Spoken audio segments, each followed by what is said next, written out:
أعوذ بالله من الشيطان الرجيم بسم الله الرحمن الرحيم ولا تقولوا لمن يقتل في سبيل الله أموات بل أحياء ولكن لا تشعرون صدق الله مولانا العظيم وصدق رسوله النبي الأمين المتين الكريم الرؤوف الرحيم ونحن على ذلك من الشاهدين والشاكرين والحمد لله رب العالمین آمین یا رب العالمین۔ جو جوان بیٹے کی میت پہ نہ رویا وہ حسین، جو جوان بیٹے کی میت پہ نہ رویا وہ حسین، جو دہکتی آگ کے شعلوں پہ سویا وہ حسین، جس نے اپنے خون سے دنیا کو دھویا وہ حسین، جس نے سب کچھ کھو کے پھر بھی کچھ نہ کھویا وہ حسین، مرتبہ اسلام کا جس نے دوبالا کر دیا، خون نے جس کے دو عالم نے اجالا کر دیا، اور قتل حسین اصل میں مرگ یزید ہے، اسلام زندہ ہوتا ہے ہر کربلا کے بعد۔ حضرات محترم، آج مراد اس ذکر شہداء کربلا کی بابرکت محفل میں شرکت کی سعادت حاصل کر رہے ہیں۔ دعا کرتے ہیں کہ رب کائنات ہم تمام مسلمانوں کی اس حاضری کو اپنی بارگاہ میں قبول و مقبول فرمائے، ہم تمام مسلمانوں کو حق بولنے، حق سننے اور حق پر عمل کرنے کی توفیق رفیق عطا فرمائے، ہم تمام مسلمانوں کو آپس میں ایک بنائے، نیک بنائے، اہدنا الصراط المستقیم پر چلنے کی توفیق رفیق عطا فرمائے۔ حضرات محترم، آپ دیکھ رہے ممبر نور پر علماء سنت والجماعت کا قافلہ موجود ہے۔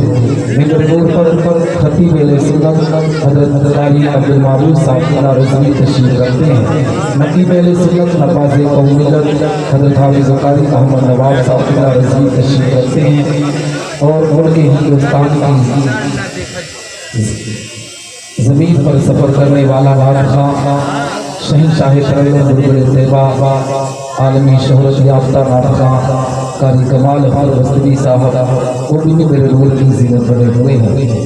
عالم امیر فاضل جلیل حضرت علامہ فیاض صاحب قبلہ، حضرت حافظ محمد اعظم صاحب قبلہ، دیگر علماء کرام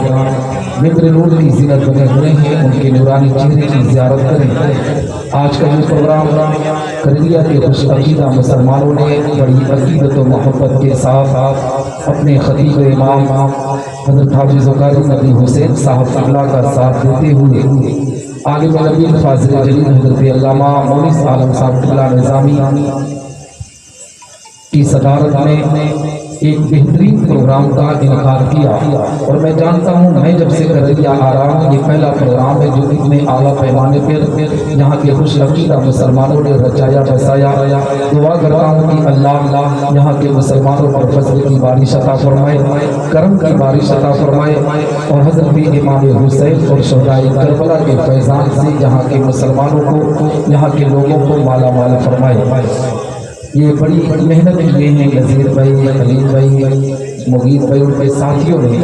اللہ اپنا تمام ساتھیوں پر اپنا خصوصی فضل فرمائے کرم فرمائے۔ حضرات محترم، آئیے کچھ عرض و معروف سے پیش کر ہم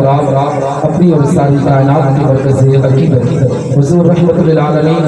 شفیع المذنبین رسول گرامی وقار ہم غریبوں کے غم گسار مدنی سرکار دو عالم کے مالک و مختار حقائی کریم صلی اللہ علیہ وسلم کی بارگاہ دربار میں درود و سلام کا نذرانہ عقیدت پیش کریں اور بآواز بلند پڑھیں۔ اللہم صلی علی سیدنا مولانا محمد بارک وسلم صلاۃ و سلام علیک یا رسول اللہ صلی اللہ تعالی علیہ وسلم۔ حضرات محترم، اتنا بڑا مجمع آیا ہے تو صرف اور صرف ذکر شہداء کربلا کو سننے کے لیے آیا ہے، اور سب سے بڑی خوشی کی بات ہے کہ کرگیا کے مسلمانوں نے کربلا کا واقعہ، کربلا کی زمین کی تاریخ بتانے کے لیے خاندان اہل بیت میں چشم چراغ کو مدعو کیا ہے، یعنی اولاد رسول، اولاد غوث اعظم، خطیب اہل سنت، ناشر مسلک اعلیٰ حضرت علامہ سید شواہد حسین صاحب قبلہ دامت برکات القدسیہ کی آمد ہو چکی ہے۔ بس چند منٹوں میں انشاءاللہ رب العزت حضور والا ممبر نور کی زینت بنے گی، انہی کے ساتھ شہنشاہ ترنم بلبل طیبہ عاقب بھائی رہتے ہیں وہ ممبر کی زینت بن چکے ہیں، اس سے اندازہ لگائیں کہ حضور والا کی آمد ہو چکی ہے۔ بس آپ حضرات اطمینان اور سکون کا ماحول بنائیں، تھوڑی دیر میری گفتگو کو سماعت کریں۔ سنیں گے تھوڑی دیر؟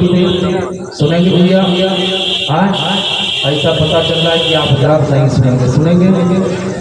اور اس محفل میں کٹ سہارا تک کے بھی لوگ آئے ہیں، ماشاءاللہ، ہے نا؟ اللہ سب کو سلامت رکھے، سب پر خصوصی فضل فرمائے، کرم فرمائے، کافی دور دور سے لوگ آئے ہیں۔ بس اولاد رسول، اولاد غوث اعظم کا نام سن کر لوگ آئے ہیں، چاہے پترولی سے آئے ہوں، چاہے جہاں لوگ دور دراز سے چل کے آئے ہیں، انہیں کے نام کو سن کر آئے ہیں، کیونکہ ان کو پتہ ہے کہ کارم سال کی تقریب سننی ہوگی تو ہم کبھی بھی فون کر کے بلا کر ہم 15 منٹ آدھا گھنٹہ ان سے سن سکتے ہیں، ہے نا؟ لیکن حضرت بار بار آپ کے علاقے میں نہیں آئیں گے، ٹھیک ہے؟ تو تھوڑی دیر میری بھی گفتگو سماعت کریں۔ اور محرم الحرام کا مہینہ چل رہا ہے، اس مہینے میں رب کائنات دعاؤں کو قبول بھی کرتا ہے۔ اس وقت میری والدہ ماجدہ علیم چل رہی ہیں، آپ حضرات اپنی نماز میں خصوصی دعا میں میری والدہ محترمہ کے لیے خصوصی دعا فرمائے۔ جانتے ہیں جب کوئی مشکل وقت آتا ہے نا تو کوئی نہ کوئی انسان آپ کی مشکلات میں آپ کا ساتھ دینے کے لیے کھڑا ہوتا ہے۔ میں نے اپنی زندگی میں بہت سفر کیا، میں نے زندگی میں بہت دور دراز تک جا کر دین اسلام کی تبلیغ کیا، مگر جب مجھے پر مشکلات کے وقت آئے نا تو رب کائنات نے بھی ایک بندے مومن کو کھڑا کیا۔ میں اس کا ذکر اس لیے کر رہا ہوں کہ ایسے لوگوں کا حوصلہ افزائی کرنا چاہیے، ایسے لوگوں سے دل محبت کرنا چاہیے۔ وہ نوجوان جن کا نام سبحان بھائی ہے، الحمدللہ میری ہر مشکلات پر اس وقت جو میرا بازو بن کر مجھے سب سے زیادہ ہمدردی جو دکھا رہا ہے اس نوجوان کی ذات ہے۔ میں دعا کرتا ہوں کہ اس بابرکت محفل کے صدقے اللہ اس نوجوان کو خوب ترقی عطا فرمائے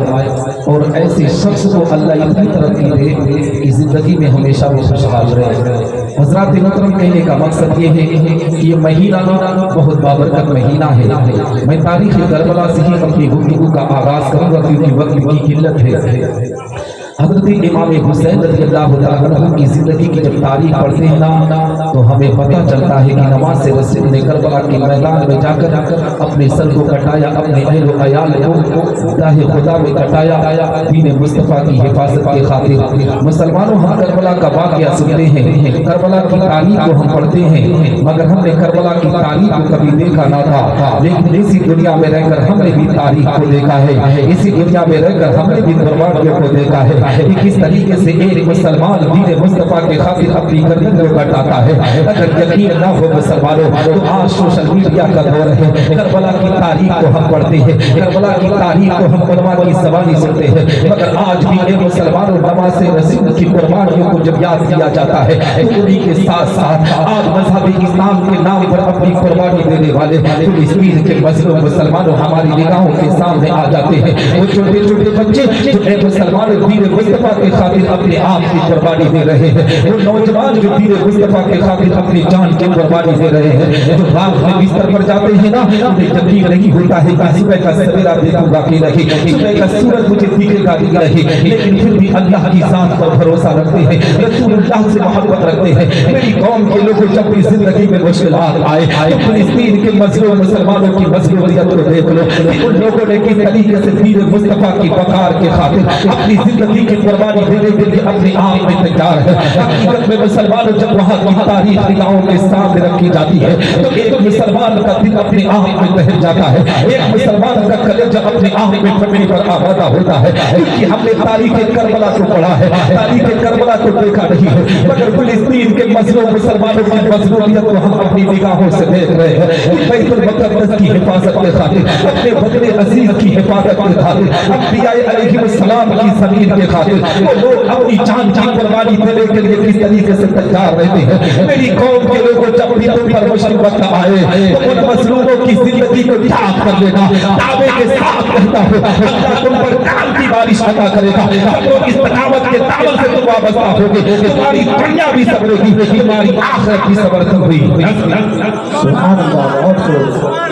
ہے نا حضرات مطلب کہنے کا مقصد یہ ہے کربلا کی تاریخ میں آپ کو بتاؤں گا لیکن آؤ میں آپ کو بتاتا چلو حضرت امام حسین رضی اللہ تعالیٰ عنہ کی زندگی کے بارے میں حضرت امام حسین رضی اللہ تعالیٰ عنہ کی ولادت ہوئی ہے مدینہ المنورہ کی پاک زمین پر نماز رسول دنیا میں تشریف لائے ہیں حضرت سیدۃ النساء فاطمہ الزہرا کے مدینہ اقدس سے تشریف لائے ہیں سیدہ فاطمہ الزہرا کے بدن سے پیدا ہوئے نماز رسول حضرت امام حسین رضی اللہ تعالیٰ عنہ جیسے ہی پیدا ہوئے حقیقت میں پورے مدینہ کے اندر یہ خبر عام ہو جاتی ہے نماز رسول کی پیدائش سے یہ خبر عام ہو جاتی ہے کہ نماز رسول کو کربلا کے میدان میں شہید کیا جائے گا حضرت ابو بکر صدیق کو پتہ چل چکا ہے کہ نماز رسول کو کربلا کے میدان میں شہید کیا جائے گا حضرت عمر بن خطاب کو معلوم پڑ چکا ہے کہ نماز رسول کو کربلا کے میدان میں شہید کیا جائے گا حضرت عثمان غنی ذوالنورین کو پتہ ہے کہ نماز رسول کو کربلا کے میدان میں شہید کیا جائے گا حضرت علی رضی اللہ تعالیٰ عنہ کو پتہ چل چکا ہے کہ میرے بیٹے حسین کو کربلا کے میدان میں شہید کیا جائے گا یہاں تک کہ مسلمانوں حضرت سیدۃ النساء فاطمہ الزہرا کو پتہ چل چکا ہے کہ میرے بیٹے حسین کو کربلا کے میدان میں شہید کیا جائے گا دونوں عالم کے مالک و مختار کو پتہ ہے